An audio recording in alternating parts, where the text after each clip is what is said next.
As we just discussed with Wendell Wallach, robots might be said to take over the world. And you know, I think maybe the robots have decided to start at the top by running for president. You've got to admit, if you were a robot intent on world domination, becoming leader of the free world wouldn't be a bad place to start.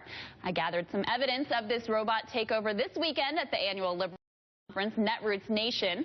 On Saturday, Maryland Governor Martin O'Malley and Vermont Senator Bernie Sanders were thrown for a loop when Black Lives Matter protesters took over a presidential town hall. Now, surely these two liberal champions would know what to do, right? Wrong.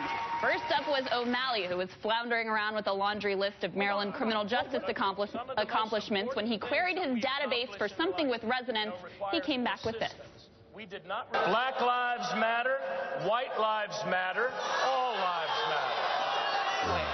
As you heard, the humans in the audience groaned and booed. Of course, all lives matter, but a thinking human could have discerned that the whole point of the protest is to proclaim that while all lives matter, not all lives are equally under threat. After the event, I asked the governor if he understood why the crowd was upset, and he replied that he had failed to keep up with the shifting lexicon, which I think is a fancy way of saying that he needed an upgrade to his political language software. Surprisingly, Senator Sanders was not much better.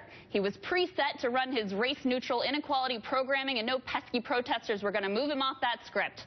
When trying to talk over them failed, he could find no other option than to shut the program down altogether, telling the audience, if you don't want me to be here, that's okay.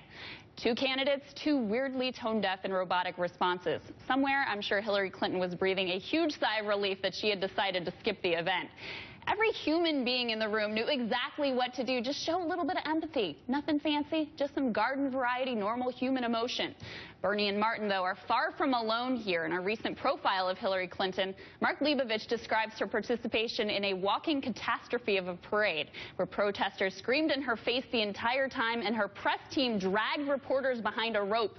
She remained placidly unaware of the chaos with a plastic smile painted on her face. Afterwards, all she could manage was the Romney-esque and almost certainly untrue, "I like parades." Meanwhile, on the other side of the aisle, it took 15 candidates 3 weeks to process that Donald Trump's comments on Mexican immigrants being rapists and murderers were offensive. And despite the collapse of the Soviet Union, a financial crash, and decades of flat wages, their economic policy prescriptions haven't had an update since the code was written by Ronald Reagan. Is it us? Liz Mayer argued in the Daily Beast that we deserve Hillary's bloodless, condescending campaign. Do we deserve for all the campaigns to be bloodless and condescending?